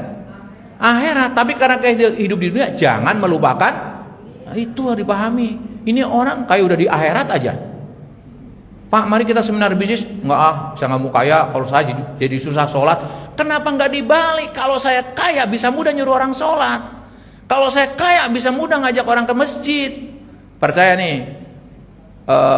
Umi Yuni kepengen nggak masjid ini penuh ibu-ibu seluruh Duta Indah? Menjadi panitia, ngundangnya gampang. Ini masjid ini penuh nggak? Pengen nih? Saya ajarin. Umi Yuni bikin iklan. Siapa yang ngaji dapat 10 juta. Nggak kira-kira penuh nggak ini? Nah itu. Berarti kalau gitu harus dapat uang 10 juta dong Mi, satu orang. Nah kalau yang datang 10 ngitung aja. Nah kalau nggak punya uang gimana? Iya enaknya orang kaya gitu. Semua yang ngaji diumrohkan, penuh nggak ini? Yang burung punya warung dibuatkan warung. Yang nggak punya motor dibelikan motor, penuh nggak nih masjid ini? Ngantri Pak, hujan pada datang ibu. Weh, kok hujan-hujan datang 10 juta, gitu kan? Ini gambarannya, oke? Jadi jangan terbalik-balik polanya, orientasinya akhirat, tapi karena hidup di dunia jangan lupakan dunia. Oke, banyak ayatnya, tapi itu menjadi dasar. Nah, hadisnya mana? Wa man kanatil akhiratu niyatuhu jama'alahu amrahu wa jahilu fi qalbihi wa tajudunya wa hiya rahimah. Dan barang siapa menjadikan akhirat sebagai tujuannya, ingat akhirat apa? Tujuannya, maka Allah akan mengumpulkan keinginannya, menjadikan kekayaan dalam hatinya, dan dunia akan mendatang secara berlimpah ruah. Pola fikir beresin dulu. Pola fikir, ini trainingnya satu sesi sendiri. Bagaimana kita berorientasi akhirat? Ini yang kayak gini nih. Jadi ngaji itu kurang lebih diimplementasi, dibumikan. Gitu bukan sekedar hafal, tahu. actionnya gimana, mengerjakannya bagaimana, gitu. Jadi ngaji nggak bisa sekedar tahu gitu, nggak bisa. Mohon maaf kalau yang kami kenapa nulis buku, ibu tahu bahasanya kalau ngaji dengan saya yang rutin, yang ibu-ibu banyak binaan, ada yang sebulan 2 kali, sekali gitu. Saya menyebutnya mereka mahasiswi, karena mereka bawa buku ini, silabusnya, kuliahnya di mana? Di Universitas Kehidupan. Universitas, SKS-nya apa yang diambil? SKS Sabar, udah berapa tahun belum selesai. SKS Syukur, SKS Ikhlas, SKS apa lagi? Tawakal. Coba. Jadi mereka kalau tanya kalau mau kemana Bu? Ngaji, kurang keren. Di mana? Di Majelis Taklim, kurang keren. Percaya saya deh. Mau kemana Bu? Mau kuliah. Di mana? Di Universitas Kehidupan. Kampus Al-Ilas Duta Indah. Itu baru. Iya. Makanya semua bawa buku ini. Kalau pas ya membawa buku ini, lalu nanti setelah buku ini selesai ganti buku lain. Oke, saya teruskan lagi. Izin ya. Sedikit lagi ya. Baik, biar jelas ya. Siapa yang orientasi akhirat, maka Allah mengumpulkan keinginannya. Oke, menjadikan kekayaan dalam hatinya, dan dunia mendatangi secara berlimpah ruah. Oke, banyak sekali, saya nggak ngasih contoh terlalu banyak. Oke, lalu bahayanya apa orientasi dunia? Bahayanya luar biasa yang orientasi dunia. Yang pertama, urusan jadi berantakan. Ini hadisnya. Barang siapa menjadikan dunia sebagai tujuan satu-satunya, maka Allah akan mencerai-beraikan perkaranya, menjadikan kemiskinan di depan matanya. Ia tidak diberi kesebagian dari dunia kecuali yang telah ditetapkannya. Berantakan hidupnya, ya. Banyak sekali di sini ada tertolak kebaikannya di mata Allah, menyimpang dan sangat mungkin menyimpang. Oke, lalu eksekusinya gimana? Agar orientasi kita akhirat, ada 2 yang utama. 1, mengubah amal mubah menjadi ibadah. Yang kedua, memahami Allah dan tujuan. Ini yang rumus pertama, langsung praktekkan pulang dari sini. Mengubah amal mubah menjadi ibadah. Apa keterangannya? Mubah adalah pekerjaan yang pelakunya tidak diberi ganjaran dan apabila meninggalkannya tidak dihukum. Contohnya minum, makan, tidur, tamasya, kerja dan seterusnya. Ini semua adalah mubah. Secara hukum dasar, boleh minum, boleh tidak, walaupun dalam perkembangan bisa wajib, bisa haram, tapi secara umum ini mubah. Nah, yang mubah tadi ubah menjadi ibadah. Tidur yang 8 jam ubah menjadi ibadah. Caranya gimana? Semua amalan mubah bisa dirubah setelah menjadi ibadah apabila diniatkan ibadah. Kenapa? Innamal a'malu binniyat. Jadi kalau mau tidur, sama seperti kita mau sholat, pastikan dengan aman. Wudu dulu, kemudian berdoa, berzikir seperti kayak habis sholat, subhanallah, subhanallah, alhamdulillah, sampai baca ayat kursi, tidur. Sepanjang tidur di sisi Allah bukan tidur, Bapak lagi berzikir. Luar biasa. Nah, kalau sebelum tidur sholat isyanya berjamaah, besok pastikan sholat subuh berjamaah. Bapak tidur dicatat sholat malam. Jadi Bapak tidur dengan pola tertentu, catatannya bukan tidur, sedang sholat malam, sedang berzikir. Subhanallah, kaget di akhirat. Kapan tidurnya saya? Ibadah terus. Subhanallah. Bapak rekreasi misalkan, ada yang sudah pernah ke Raja Ampat, ke Papua? Pemandangannya luar biasa. Tamasya diniatin ibadah. Karena Pak, dengan belum melihat kebesaran Allah. Bahkan ibu membayar listrik diniatin ibadah. Kenapa? Dengan bayar listrik nyala bisa baca Quran, bisa sholat, bisa seperti ini ada kajian. Semua diniatin ibadah. Perlu latihan, gak tiba-tiba. Oke, ini sudah cukup. Yang kedua, memahami Allah dan tujuan.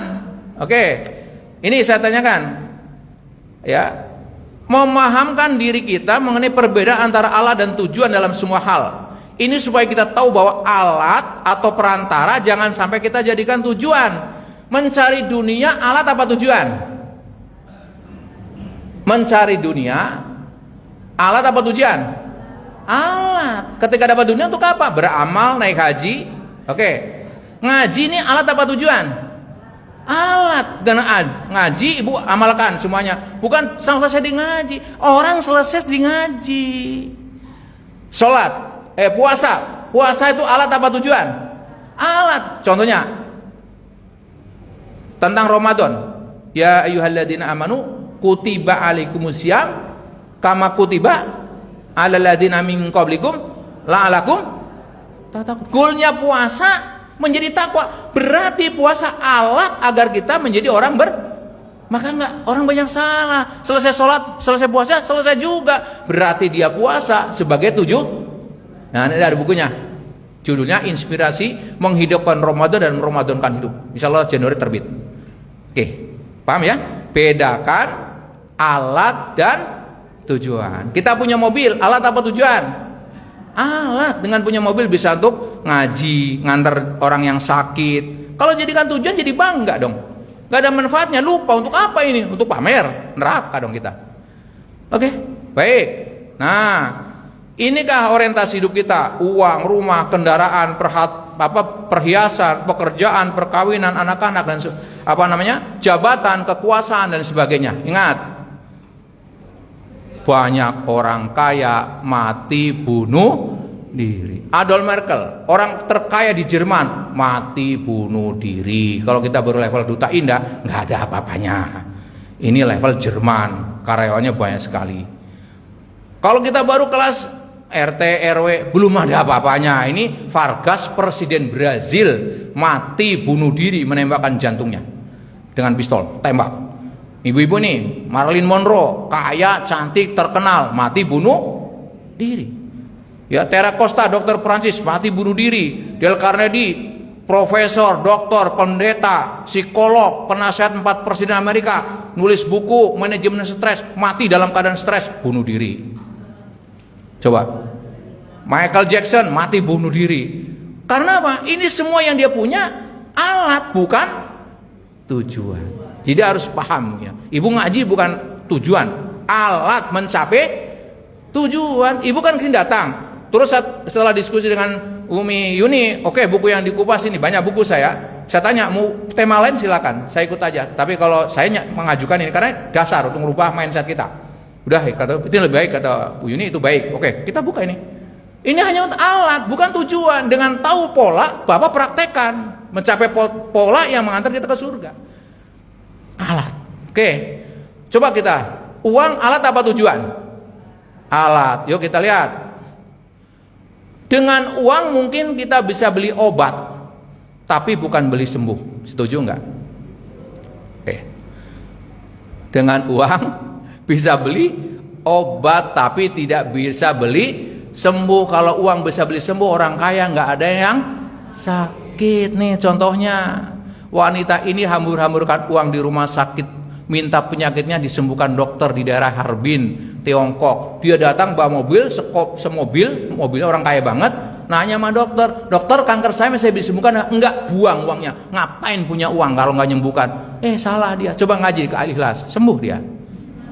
Dia nggak paham, karena uang bukan tujuan, alat, gitu ya.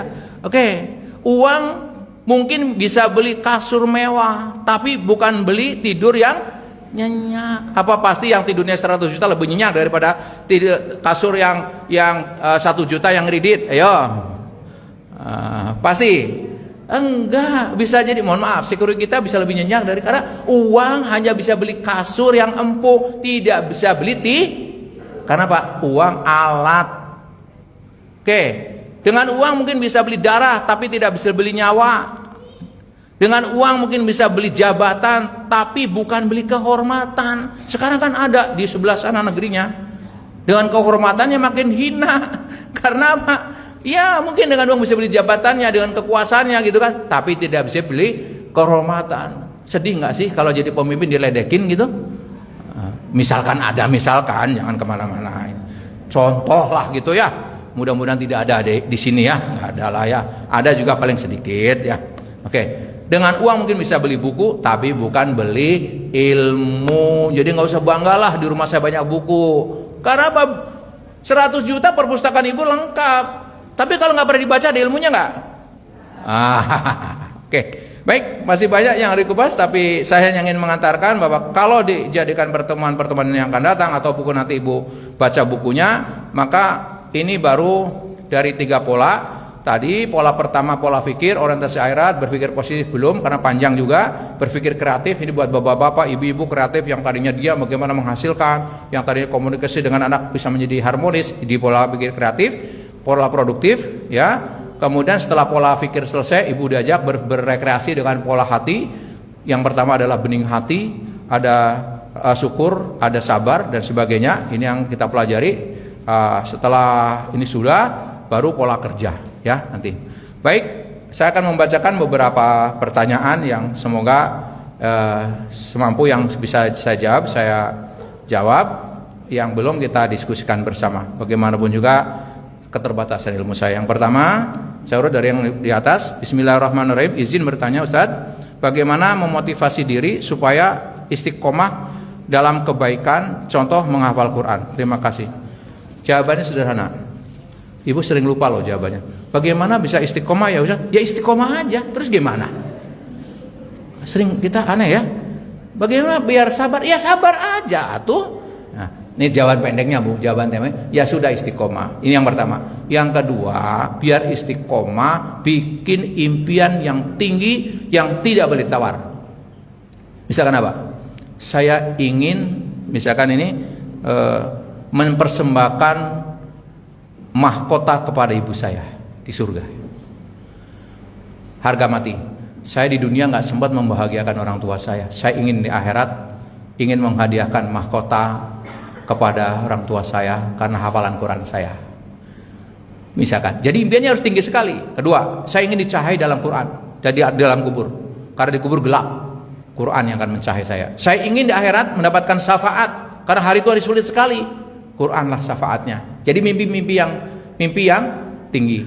Nah, setelah bikin mimpi, cari musrif, Bunda. Jangan sendiri, ngapal sendiri, ketika lemes siapa yang ngasih tahu coba? Ambil guru, minta dibimbing. Ngambil tuh artinya nyari gitu kan, jangan guru suruh ke rumah. Di sini bikin halaqah, Umi Yuni, halaqah Quran. Sudah ambil guru dari mulai tahsin sampai dengan hafalan. Ya, jadi pertama bikin mimpi yang jelas, terperinci apa aja yang menggugah emosi. Terus kalau nggak tercapai apa kerugiannya, gitu ya. Kedua, belajar ambil guru, biar ada bimbing, mengarahkan. Yang ketiga, bergaul dengan orang yang sama-sama punya mimpi yang sama. Jangan ibu ingin menghafal Quran, gaulnya teman-teman yang rajin senam, rajin rujakan, kapan ngapalnya? Yang dipelajarin gerakan dong, gerakan pinggul, gerakan kepala, gitu kan? Ini gerakan hati, gerakan otak, gitu ya. Terus tentu dibarengi dengan terus berdoa, minta ampun kepada Allah biar dimudahkan hafalannya. Berikutnya cari sebab-sebab yang hafalannya bisa mudah, makanan yang bergizi, ilmu, metodik cepat menghafal dan sebagainya. Itu kurang lebih, mudah-mudahan bisa diterima. Kedua, Assalamualaikum Ustaz. Apa dasar utamanya agar pola yang kita buat benar-benar tepat sasaran? Pola yang utama tadi, pola yang ibu pelajari hanya 3, pola fikir, pola hati, pola kerja. Karena ibu nanya, silakan ibu membeli bukunya ya. Karena apa? Diterangkan nggak cukup sehari. Ibu baca sendiri. Pola fikir apa tadi? Orientasi berpikir harus akhirat gitu Bun. Ya tepat sasaran, udah nggak bakal salah dah. Tadi sudah pola fikir. Nanti di pola hati, beningkan hati ibu yang utama.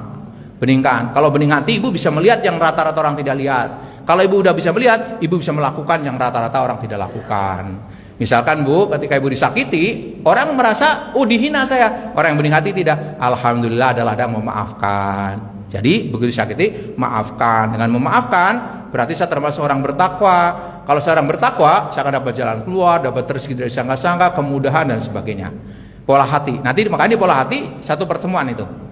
Ya sebetulnya itu pola pikir satu pertemuan minimal, pola hati sendiri. Kalau tadi kan cuma nyenggol tuh pola pikir, belum pola pikir kreatif, produktif, belum berpikir positif juga belum. Oke Umi ya. Jadi Umi baca bukunya aja. Tapi intinya tadi sudah ada sampai ya. Ini pola pikir, orientasi akhirat yang utama. Pola hati, bening hati.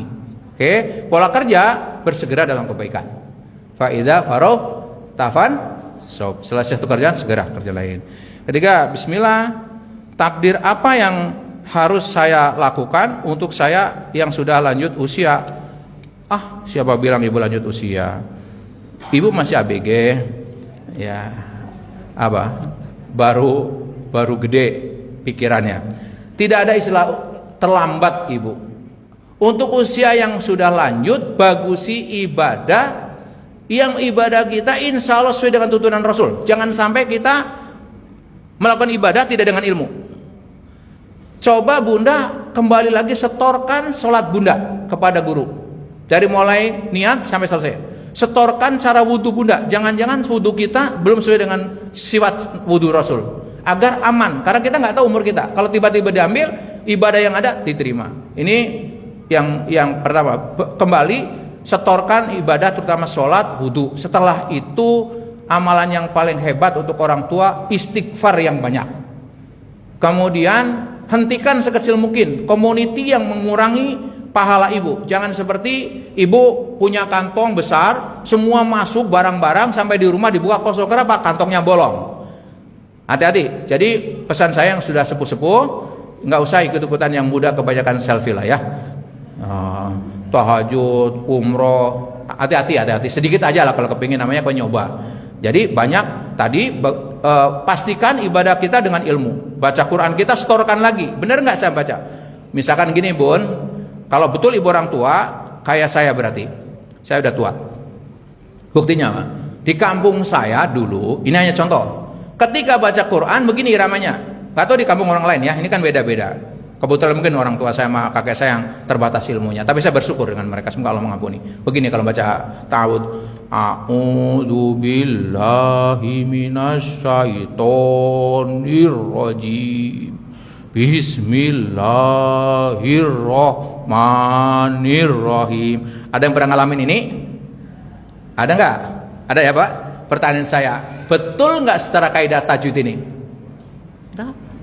Panjang pendeknya berantakan.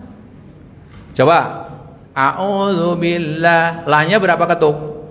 2 ketuk. Kenapa dibaca 6? A'udzubillahi minasyaitonirrajim. Tapi yang lalu kan enggak a'udzubillahi minasyaiton. Ton berapa ketuk? 2 ketuk. Coba Al-Fatihah. Alhamdulillahi rabbil alamin. Ada nggak yang baca gini? Alhamdulillahi rabbil alamin. Gitu kan? Nggak, ini benar. Kalau saya ngalamin betul gitu, tanpa merendahkan, nggak, bukan gitu maksudnya. Yang begini disetor ulang, karena sekarang udah mudah belajar Quran. Itu Mi, yang ngerasa sudah sepuh, pelajarin itu. Sehingga bacaan Quran kita insya Allah benar. Kalaupun meninggal dalam proses belajar, aman karena dicatat oleh Allah sebagai orang sedang belajar. Banyak istighfar, banyak beramal semampu kita, banyak mendoakan orang. Hidup 3 itu, mendoakan, minta doa ya, dan diminta didoakan. Jadi berdoa ibu, mendoakan orang, berarti berdoa diri sendiri, mendoakan orang, minta didoakan kepada sebanyak-banyak orang-orang soleh. Oke. Assalamualaikum Ustaz. Bagaimana memotivasi anak untuk giat atau merubah pola pikir untuk mendapatkan pekerjaan setelah kuliah, atau memotivasi apa saja setelah kuliah? Baik, ini sebaiknya anak ibu dibelikan buku revolusi pola hidup. Kalau enggak, ya ibu sampaikan. Pertama, kalau dia sudah kuliah, kasih tahu kuliah bukan tujuan tapi alat. Oke. Yang kedua, motivasikan dia, hidup ini berubah nak. Kalau kita ngikutin perubahan, kita akan digilas oleh perubahan. Tertunda sebentar, kemajuannya sudah kemana-mana. Kalau begitu, lebih baik bekerja apa adanya daripada idealisme. Banyak orang nggak bekerja karena idealisme. Misalkan anak saya tamatan perikanan, ya, dia udah sih tahu kerja apa aja. Nah, begitu udah gagal di perikanan, bisnis yang pertama dikelola adalah tentang IT, tentang digital marketing apa. Kan nggak ada hubungannya ikan sama IT, di mana hubungannya? Terakhir kami kemarin meeting yang kemarin bersama tim, saya mendirikan perusahaan baru, dia direktur utamanya di bidang properti, kita memasarkan rumah seperti itu. Padahal kuliahnya perikanan. Kenapa? Filosofinya adalah kuliah seperti SAI. Kuliah mencari ilmu tuh seperti SAI. Ingat SAI? Saya tanya ya, kuliah mencari rezeki SAI aja, urusan dikasih rezeki Allah yang asli. Contoh, ketika hajar SAI nyari apa itu? Air. Dari mana ke mana? Sofa ke Marwa berapa kali? 7 kali. Dapatnya air di sofa di Marwa? Ayo jawab. Hah? Nggak di sofa, nggak di Marwa. Dapatnya air dekat Ka'bah yang sekarang disebut sampingnya Hijr Ismail itu, tapi ditutup sekarang. Dulu di situ ada timbanya segala. Ketangkep. Kalau gitu Hajar salah dong. Nyari air nggak ketemu. Hajar ngajarin kita kuliah itu seperti sa'i. Bisa jadi kuliahnya di urusan ikan kayak anak saya, bisnisnya properti, nyambung di mana? Oke. Nggak, itu disampaikan pola pikirnya itu biar terbuka. Jangan saya kalau nggak jadi dokter nggak mau, saya kalau nggak jadi guru nggak mau karena saya pendidikan. Nggak apa-apa, guru adalah sa'i, boleh dong ngajarin karyawan kalau jadi pengusaha, boleh toh, boleh. Saya bilang mana nanti kalau kamu udah punya usaha besar, punya uang, bikin aja kita peternakan ikan yang besar, gampang. Ini sa'i, gitu ya. Jadi kuliah bukan tujuan tapi alat. Jadi gunakan filosofi sa'i. Nah, itu cara yang pertama. Cara yang kedua adalah kita menjadi model. Jadi contoh gitu loh, pola yang baik. Semua diniatin ibadah, kita yang penting bergerak. Coba yang pernah jadi sales. Saya pernah jadi sales lama Pak. Sales saya nawarin ke banyak orang. Dulu kan sistem brosur. Saya punya perusahaan komputer di Sudirman, di Kuningan itu nyebar brosur Pak. Gini. Itu berapa ribu tuh, berapa rim dicetak, satu pun nggak ada yang kena. Satu hari seorang telepon. Ini daya komputer, betul Pak. Pak, saya mau servis komputer bisa? Oh bisa, di mana kantornya ini? Bapak dapat brosur yang di mana? Di Kuningan apa di mana? Enggak Pak, saya lagi lewat di Casablanca ada brosur terbang-terbang. Saya turun dari motor, saya ambil. Nah kebetulan komputer saya rusak. Nyambung nggak? Nggak nyambung. Saya nyebar brosur di Kuningan, di Plaza Mandiri, itu sa'i. Yang ngirim air siapa? Allah. Nah siapa ngerti dari yang seperti itu jadi pelanggan besar?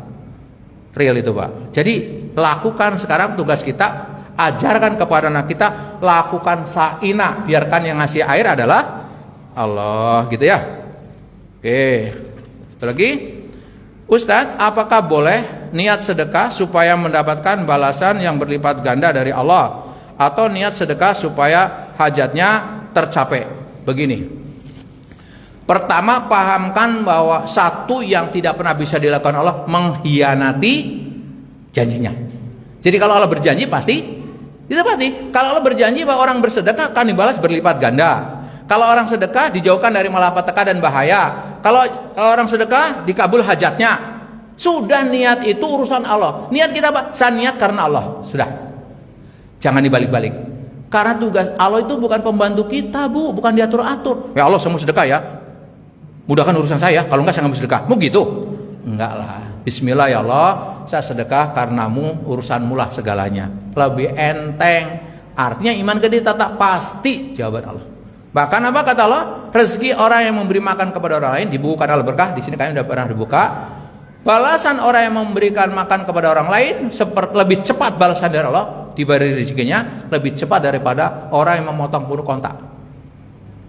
Maka jadi sedekah menjadi sebuah habit, bukan kalau lagi butuh, Bun. Habit tau? Kebiasaan, tidak ada hari kecuali sedekah.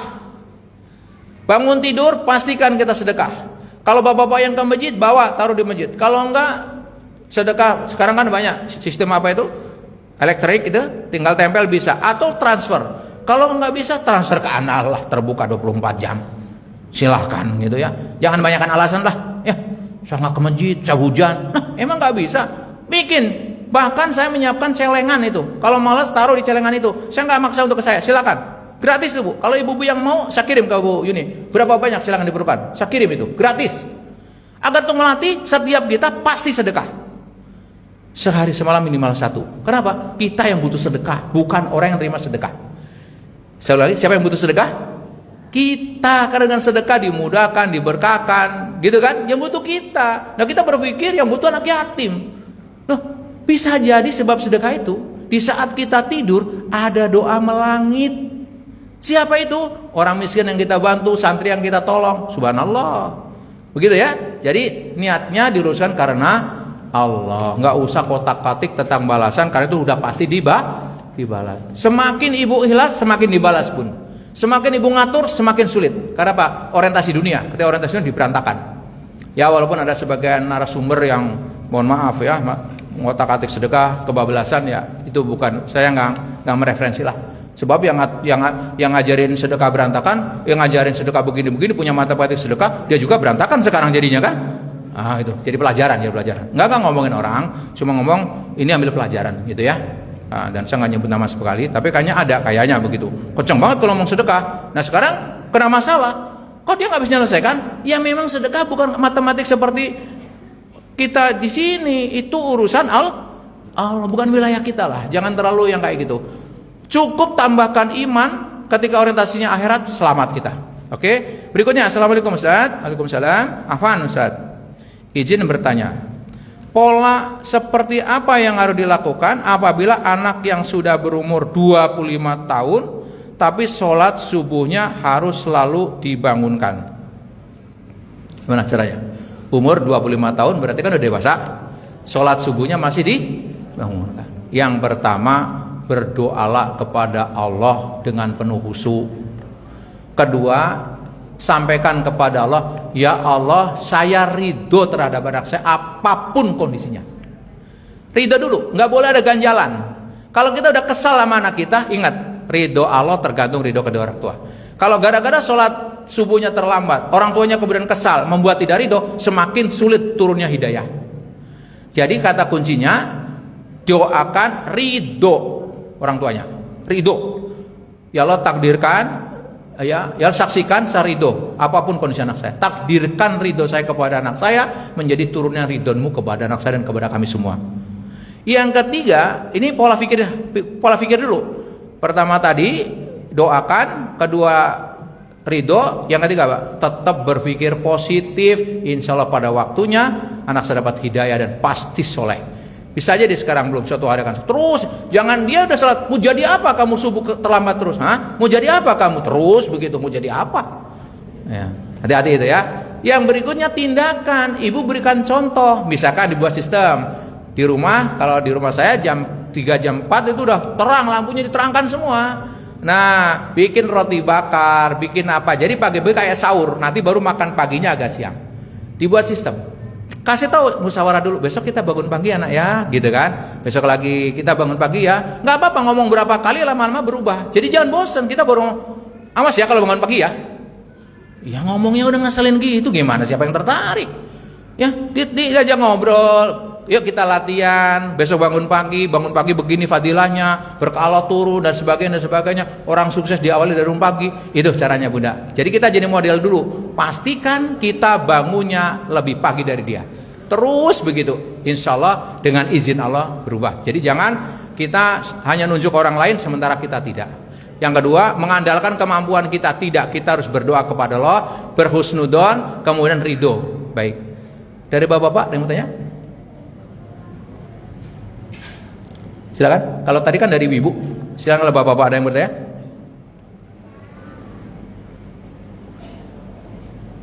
Tidak ada? Baik. Pagi hari ini 1 jam lebih kita sudah bicara revolusi pola hidup. Kalau tanya kenapa kita harus merevolusi pola hidup? Karena pola hidup kita adalah rancangan takdir kita. Takdir ada 3, takdir yang bisa dirubah, takdir yang tidak bisa sendiri bisa dikelola, takdir yang 100% adalah pilihan kita. Nah, berkaitan dengan pilihan kita, nasib kita hari ini hasil pilihannya lo. Kabar baiknya, nasib kita yang akan datang tergantung pilihan-pilihan kita sekarang. Kenapa kita harus merevolusi pola hidup yang baru? Karena dengan pola yang lama tidak akan menghasilkan hasil berbeda. Untuk mendapatkan hasil berbeda, lakukan cara yang berbeda. Pola apa yang harus kita rubah? Pola pikir, pola hati, pola tindakan. Kita baru sampai pola pikir poin pertama. Yaitu apa? Pertama, orientasi hidup harus akhirat. Berpikir positif belum, berpikir kreatif belum, berpikir produktif betul, pola hati juga belum, yaitu bening hati. Dan pola tindakan juga belum. Mudah-mudahan yang sedikit ini bisa menginspirasi dan bisa menjadi asbab perubahan kita semua, bisa menjadi asbab hidayah buat kita semua. Sepulang dari sini kita mari sama-sama time out, berhenti sejenak. Pola apa yang kita akan rubah untuk mendapatkan hasil yang berbeda? selamat bertime out, selamat mengubah pola. Semoga tercapai apa menjadi impian kita, bahagia, berkah dunia dan akhirat. Untuk nambah berkah majelis ini, sama-sama kita tutup taklim kita dengan doa kafatul majid bersama-sama. Subhanaka Allahumma wa bihamdika asyhadu an la ilaha illa anta astaghfiruka wa atubu ilaik. Lebih dan kurangnya saya mohon maaf. Assalamualaikum warahmatullahi wabarakatuh.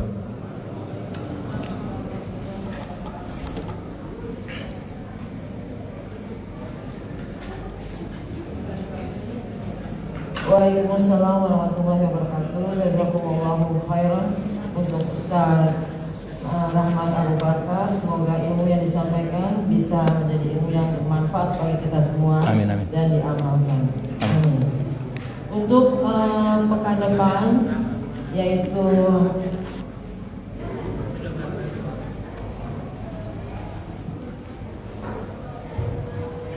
Sabtu pekan keempat dengan Ustadz Abdul Aziz Al-Awaini, tafsir surat Al-A'la, berlari menuju ajal. Jangan lupa ini, Ya. ketinggalan. Besok dengan Ustadz Abdul Aziz Al-Awaini tafsir surat Al-A'la, berlari menuju ajal. Demikian, sekali lagi jazakumullahu khair, jazakumullahu khair untuk semua jemaah yang hadir. Semoga menjadi ilmu yang bermanfaat dan menjadi keberkahan kita dalam kehidupan. Amin. Ini ada pengumuman untuk Uktinur.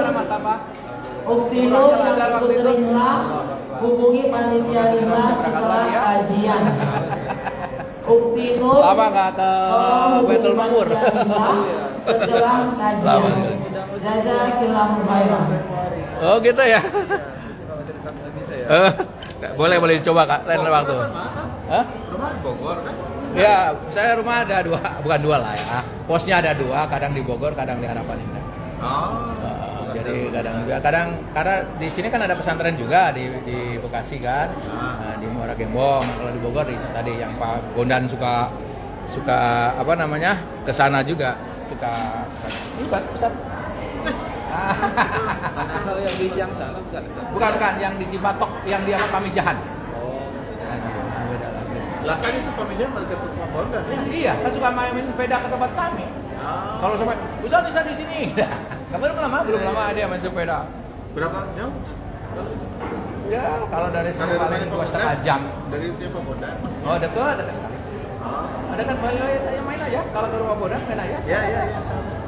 Terima kasih, terima kasih. Terima kasih.